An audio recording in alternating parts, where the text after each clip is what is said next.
Olá a todos. Como eu havia mencionado no final da nossa sessão síncrona, né, como ficamos dedicados digamos, à discussão sobre essa última parte da exposição do tema, que é aquela que envolve as estruturas actanciais, né, e em especial os personagens, né, como é que os personagens funcionam dentro de uma estrutura actancial, de uma estrutura que atribui determinados papéis aos agentes da história, sendo esses agentes que vão efetivar as escolhas que são governadas por determinados códigos proairéticos, né, relativos à resolução de situações episódicas em sequências narrativas. Mas como nós ficamos muito centrados na exposição dessa questão do personagem à luz da questão, da primeira questão da avaliação parcial da segunda unidade, então eu queria um pouco complementar a exposição sobre o problema dos personagens e usar esse vídeo complementar um pouco para oferecer mais elementos a vocês, né, a partir desse título que era previsto para essa última parte, que é daqueles que fazem as escolhas na história, o que nos leva da proairese, né, da escolha, às estruturas actanciais, ou seja, àquelas estruturas que são responsáveis por fixar as funções específicas cumpridas por agentes no modo como eles performam determinadas escolhas, performam a sua própria conduta em face de todo tipo de disjunção, peripécia, né, obstáculo, desafio que os episódios oferecem a esses personagens. E o fato de que, por performarem essas escolhas, eles comunicam determinados valores, que são aqueles associados nas teorias da narrativa à função do protagonista, do antagonista e do adjuvante, né? Então, só para concluir, para retomar e concluir ao mesmo tempo essa exposição, e inclusive a partir de determinados exemplos que eu quero circular aqui no vídeo, vamos tentar abordar essas questões, né, daqui para frente, certo? Bom, em suma, nós descobrimos até aqui que as ações narrativas, na medida em que elas envolvem horizontes de resolução dadas por determinados pontos de disjunção, né, em episódios, né, e que, portanto, são escolhas que a narração estabelece para prolongar os episódios narrativos em determinadas direções ou prolongar os episódios narrativos de modo a manter o interesse da narrativa, né, as ações narrativas devem incluir, ou pelo menos nos fazer presumir em certas situações, a presença dos agentes, dos personagens, né, num sentido mais amplo do que o da mera apresentação antropomórfica dos mesmos, né? Porque os personagens podem ser humanos, mas eventualmente podem ser não humanos, podem ser maquínicos, podem ser monstruosos, né? Podem ter diversas características. Então, a apresentação antropomórfica dos personagens é um elemento menos importante do que o fato de que os personagens são portadores de caracteres, né? E não casualmente, na poética, em Aristóteles, os personagens são designados precisamente como caracteres, né? Como entidades do plano da fábula que são portadores de um certo sistema de valores que nos fazem entender não apenas aquilo que os personagens fazem efetivamente, mas qual é o valor que esses personagens nos comunicam para a evolução de uma história enquanto centro de nosso interesse, seja enquanto leitores, seja enquanto espectadores. Por isso mesmo, nesse momento, precisamos saltar da questão da estruturação proairética da sucessão das ações, no modo como ela foi exposta, né, nas etapas anteriores da exposição sobre esse tema, como mais implicada pela organização sintática das sequências discursivas, como traço indicativo de sua isotopia ou de sua coerência narrativa, para finalmente entendermos como essa questão da estruturação proairética da sucessão das ações se complementa com algo como uma estruturação actancial da narrativa, para por fim entendermos a função dos personagens no interior de uma história. Né? E justamente por isso queria trazer para começo uma citação do texto de Barthes, né? Introdução à Análise Estrutural da Narrativa, em que diz Barthes fala um pouco sobre como o personagem é negligenciado em algumas das primeiras teorias narrativas, especialmente as teorias narrativas do formalismo russo. Né? Então diz Barthes, desde Prop, o personagem não cessa de impor à análise estrutural da narrativa o mesmo problema.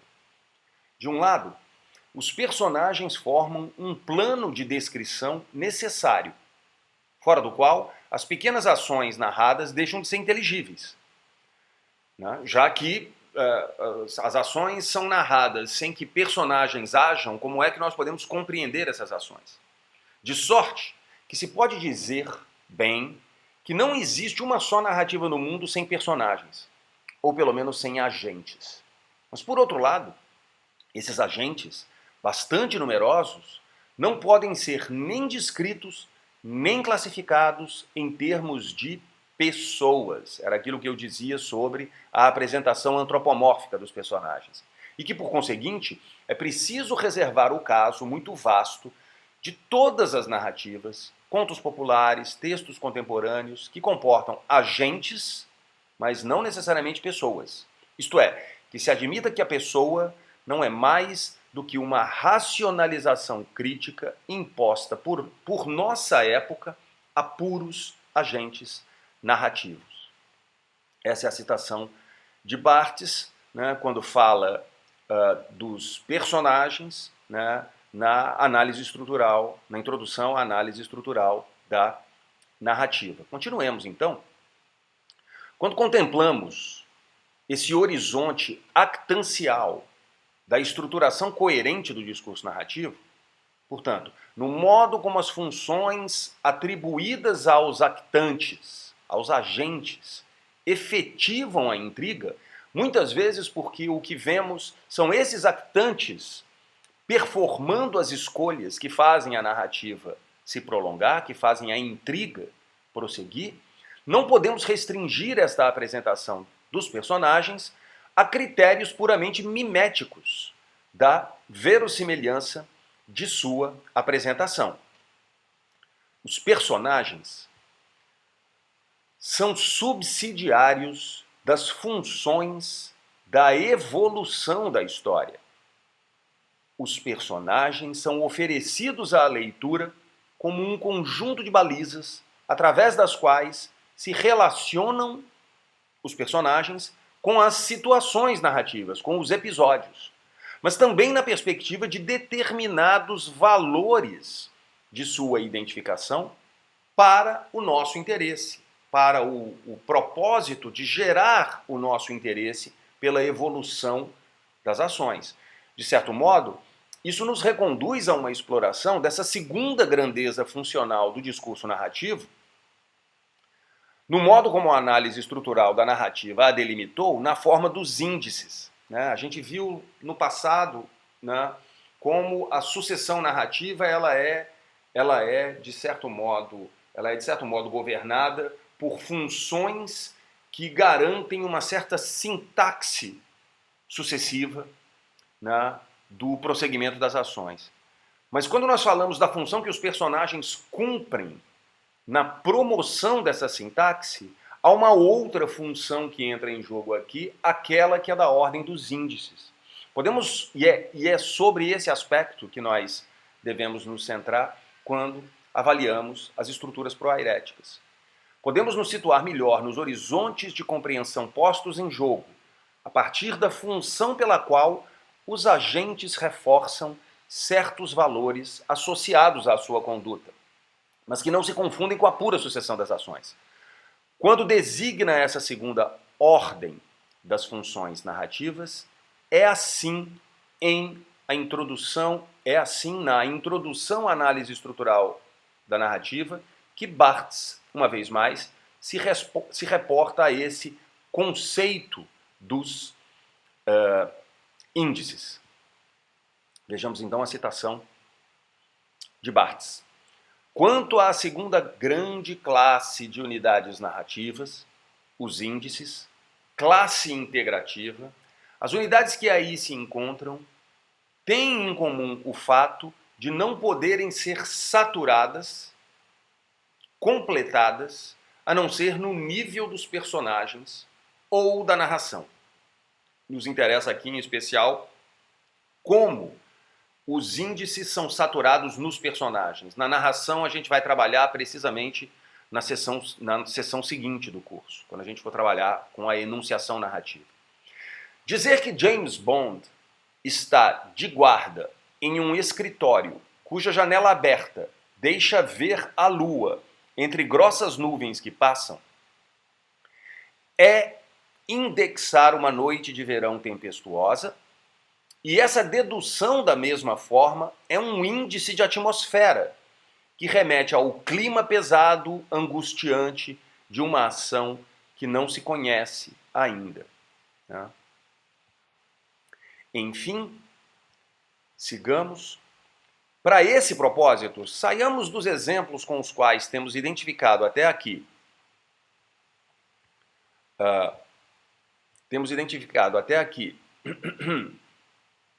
a questão da evolução narrativa e seus aspectos de constituição isotópica, que são as situações de intensidade física das ações, como em perseguições e lutas, para nos encontrarmos com outras construções de um antagonismo em que se estrutura essa dimensão proairética dos segmentos narrativos, das sucessivas escolhas que acontecem dentro de um episódio, articulando-as a partir das estruturas actanciais nas quais se incluem os agentes da história.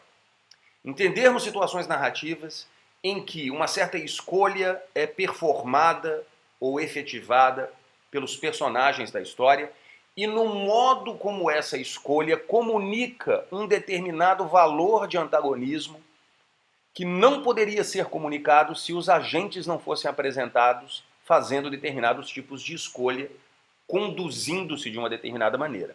Nesse caso, eu opto por uma significativa sequência inicial, é um teaser de um episódio de uma série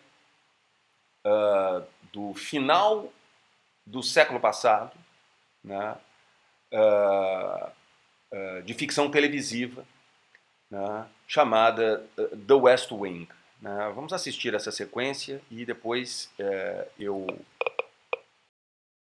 alguns comentários sobre ela.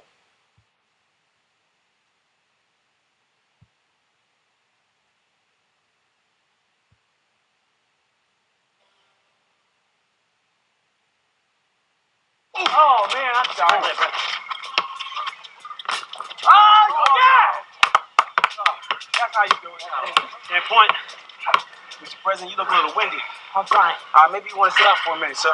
Why would I want to do that? Because people are bound to get pretty upset when they find out we killed the president. Sit down, sir. All right, game point. Let's go. Sir. I'm playing. Mr. President, there's no shame in calling it quits. All you have to do is say, Toby, you're the superior athlete, and slink on off the court. Take the ball out, Toby. You're really going to keep playing? Take the ball out. Let's go. This is perfect. You know that? This is a perfect metaphor. After you're gone, and the poets write the legend of Josiah Bartlett, let them write you as a tragic figure, sir. Let the poets write that he had the tools for greatness, but the voices of his better angels were shouted down by his obsessive need to win. You want to play or write my eulogy? Can I be honest with you, sir? Mr. Grant?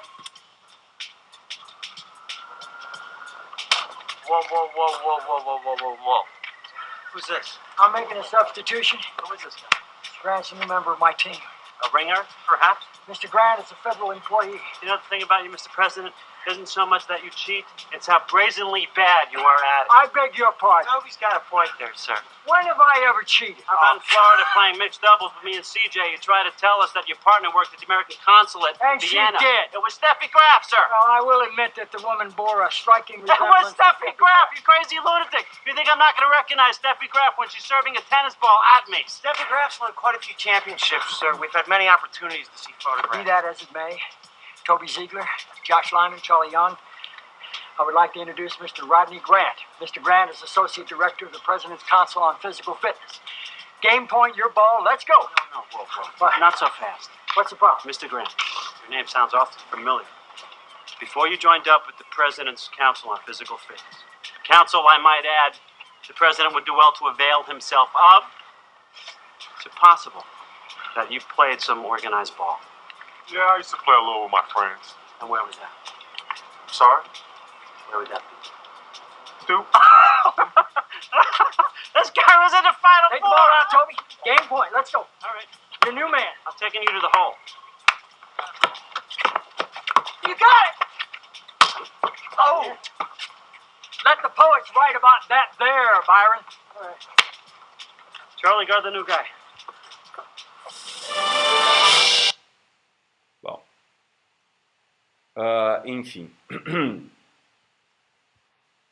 Nessa sequência, nós temos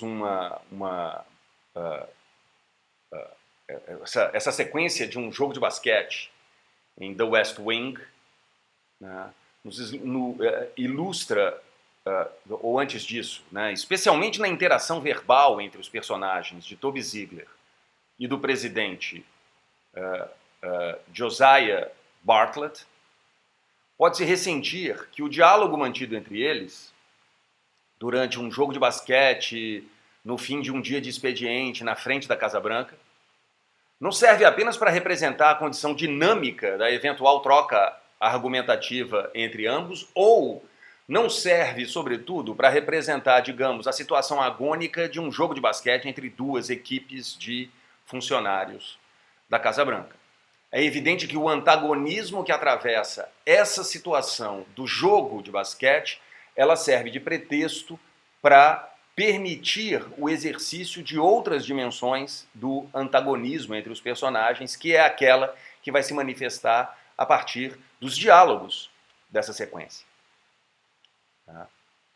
E é esse antagonismo que fixa ou delimita os espaços actanciais próprios a cada uma dessas personagens, especialmente se pensarmos nessa figura da actância como aspecto da organização estrutural do universo das ações narradas. Portanto, menos na perspectiva da identificação com os personagens concretos da história, mas precisamente com aquela dimensão dos índices de que Barthes fala e pelos quais a presença dos agentes nos permite compreender a ação como sendo portadora de determinados valores de sentido para a compreensão de vários aspectos do universo tópico da história. E esses valores de sentido são fundamentalmente disputados entre os personagens da sequência, né? Vejamos então essa citação de Roland Barthes, igualmente em Introdução à Análise Estrutural da Narrativa, quando ele trata do personagem ou dos índices. Para começar, uma unidade pode pertencer ao mesmo tempo a duas classes diferentes, né? Às funções e aos índices. Beber um uísque no hall de um aeroporto é uma ação que pode servir de catálise à anotação cardinal de esperar. Portanto, pode ser uma ação que é significada no plano das funções narrativas, das funções que garantem o prosseguimento puramente sentencial ou sequencial, né, portanto, sintático da história. Mas beber um uísque é também e ao mesmo tempo o índice de uma certa atmosfera. Tratar um personagem, tratar a ação de beber uísque na relação com um personagem pode indicar atmosfera, modernidade, descontração, lembrança. Dito de outra maneira, certas unidades podem ser mistas, né? Eu diria, nesta sequência que nós acabamos de ver, é evidente que aquilo que os personagens fazem não apenas promove a sucessão da história como mero fluxo das ações, mas a sucessão da história comunica certos valores e atmosferas associadas àquilo que Barthes chama de índices narrativos, e que em geral são significados pela presença e conduta dos personagens, né? Continuemos então. Essa sequência do jogo de basquete em The West Wing nos ilustra um aspecto importante do modo como a estrutura proairética das ações nos favorece a fixar os domínios ou papéis actanciais próprios aos personagens da sequência. Ou seja, os personagens não são apenas exibidos ou apresentados como performando uma ação, mas ao performar essa ação, eles são apresentados a nós a partir da capacidade do porte de certos valores. Uma vez dada a estrutura tópica mais fundamental da sequência, definida pelo motivo do jogo que a equipe dos assessores performa, o elemento que interessa é um súbito deslocamento da sucessão do jogo e a valorização do desenho de caráter dos dois agentes, seja no plano da fala de Toby Ziegler, seja no plano das atitudes posteriores do presidente, né? Nesse caso, conforme a sequência evolui nas diversas trocas de diálogos entre os personagens, devemos pensar se essa evolução e variação não está também a serviço de uma melhor apresentação da estrutura actancial global do episódio, as relações de antagonismo que marcam a função de seus agentes nesse plano preciso em que se define como o sistema oposicional dos valores psicológicos, de intenção, de caráter próprio a cada uma das personagens do episódio, né? E isso envolve uma certa ideia da comunicação que acontece entre os agentes da sequência, quando eles demandam coisas uns dos outros e recebem de volta alguma coisa. Isso acontece muito nessa sequência. E eu passo aqui a uma citação de Hugo Volley, né, falando desse tipo de comunicação que acontece entre personagens. Entre o destinador e o destinatário está em jogo um objeto, concreto ou abstrato, que tem que ser transmitido ou comunicado. Em cada história, porém, esse objeto entra em relação, antes de tudo, com um sujeito para o qual ele tem valor, com um sujeito que luta para obtê-lo. A performance consiste nesta tentativa. Finalmente, deve-se levar em conta que a empresa do sujeito não é em geral solitária, mas exige circunstâncias favoráveis, que certamente são obtidas por causa da sua competência. Que circunstâncias favoráveis são essas? Adjuvantes animados ou inanimados, né? E para obter esse valor ou este objeto, o agente deve enfrentar um obstáculo. Trate-se de um adversário ou oponente em carne e osso, ou de dificuldades mais impessoais, devidas ao ambiente, um bosque, uma montanha, o mar, ou a meteorologia, uma borrasca, o gelo, né? Isso é uma citação de Volley no capítulo Histórias do Manual de Semiótica. Continuemos, então. Tudo isso ilustra o fato bem importante de que estruturas actanciais, assim definidas como uma importante dimensão dos processos cooperativos de leitura, pelos quais o intérprete atualiza o texto em sua multiplicidade de aspectos, não podem ser facilmente separadas dos processos pelos quais atualizamos estruturas discursivas e narrativas de uma história. Dizendo de outro modo,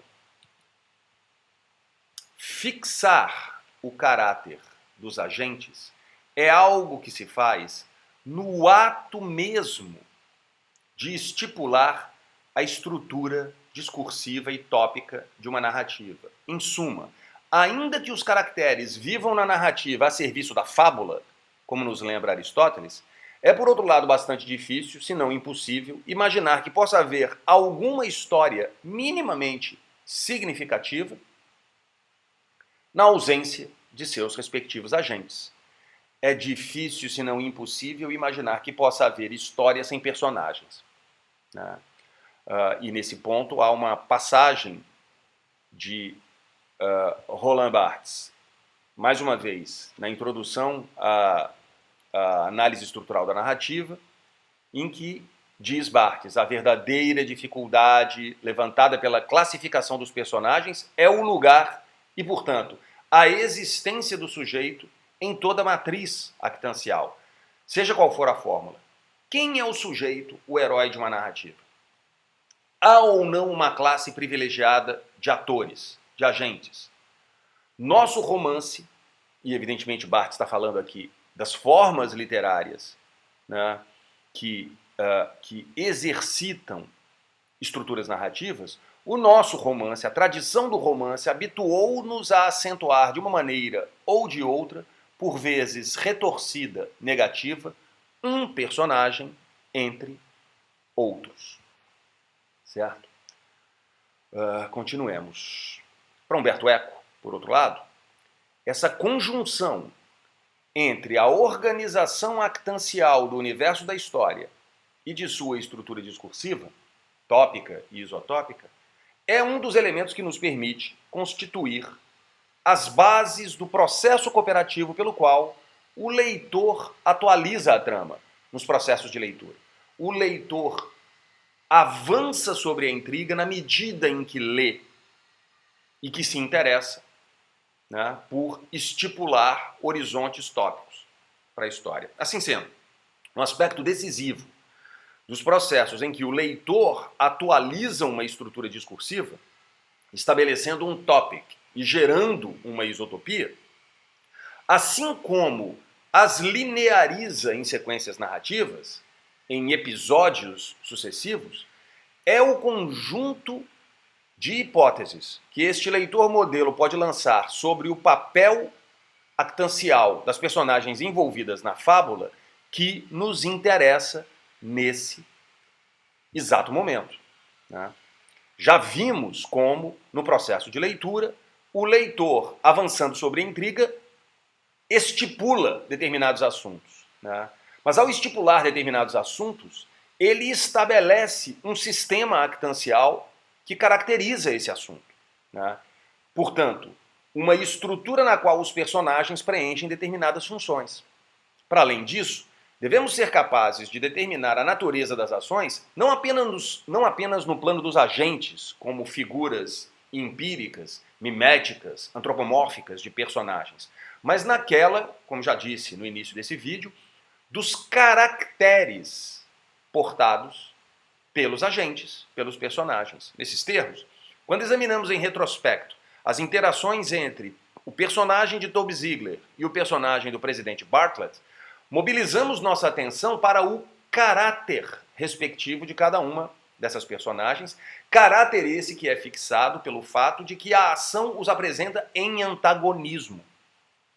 Sendo que o peso da personagem do diretor de comunicações da Casa Branca, Toby Ziegler, é mais proeminente nesse aspecto, já que é em torno de seu incômodo pessoal com o caráter do presidente que essa tópica da sequência se desenvolve nas interações subsequentes entre os dois, por exemplo, nesse episódio do qual vimos apenas o teaser, né? E eu passo a uma citação de Umberto Eco, Estruturas Actanciais, em que ele fala sobre essa dimensão da caracterização dos personagens. Quando diz, observaremos de pronto que enquanto uma armação actancial se apresenta, já como arsenal de enciclopédia, ainda antes que seja realizada num texto, como um sistema de oposição, uma estrutura ideológica, porque nós estamos falando de valores, né? Seja a nível de competência enciclopédica ou de atualização textual, apresentando-se como código em sentido próprio, ou seja, como um sistema de correlações. Eu esclareço aqui. Esse sistema de correlações é fundamentalmente aquilo que caracteriza, na função actancial, os papéis de protagonista, antagonista, adjuvante. Né? Poderíamos até dizer que uma estrutura ideológica se manifesta quando conotações axiológicas, conotações de valor, aparecem associadas a papéis actanciais inscritos no texto. É quando uma armação actancial surge investida dos juízos de valor e os papéis actanciais, veiculam oposições axiológicas como bom versus mal, verdadeiro versus falso, ou também vida versus morte, natureza versus cultura. É aí que o texto exibe em filigrana a sua própria ideologia. Daí porque, para Umberto Eco, é quase inevitável que uma estrutura actancial, que uma estrutura que regula os papéis actanciais dos agentes como comunicadores de determinados valores narrativos, está fundamentalmente investida de um horizonte ideológico desse sistema de valores, né? Como aquele que caracteriza, digamos, numa certa época, as histórias que conferem protagonismo a figuras que defendem a cristandade, por exemplo. Né? Um cenário que a gente tem visto muito atualmente, mas não necessariamente caracterizada globalmente como uma situação de protagonismo, né? Ou de identificação de heroísmo ou de valores positivos. Mas em uma certa época, sim. Em uma certa época, a ideia do protagonismo estava associada à defesa de determinados valores ideologicamente distribuídos na nossa civilização. Para terminar, então, estas ordens de formulação do texto de Eco apontam para dois diferentes tipos de problemas associados à importância dos papéis actanciais na economia discursiva da narratividade. No primeiro caso, trata-se da relação entre os valores actanciais inscritos a cada um dos personagens da história. O segundo, o da relação entre essas posições e um valor predominante das ações no universo narrado. São questões que apontam para diferentes aspectos do significado axiológico, isto é, valorativo, da organização discursiva da narratividade. Eles concernem a uma multiplicidade de questões derivadas da categorização da enunciação narrativa, nas formas da voz ou do modo narrativo, que são aspectos que examinaremos com vagar na próxima sessão do curso. Deixo vocês aqui com a bibliografia, dessa exposição e duas indicações de leitura para a próxima sessão do curso. Essas indicações de leitura para a próxima sessão do curso podem mudar, e se mudarem, vocês ficarão sabendo disso através do Classroom. Tá certo? Então é isso. Isso encerra esse tema, esse primeiro tema da segunda unidade do curso, né? E nos lança, melhor dizendo, para as questões seguintes, para o segundo ponto da exposição da segunda unidade, relativo à narração ou à voz narrativa, né? São questões que a gente vai desenvolver logo a seguir, a partir de alguns vídeos preliminares à nossa sessão síncrona. Ok?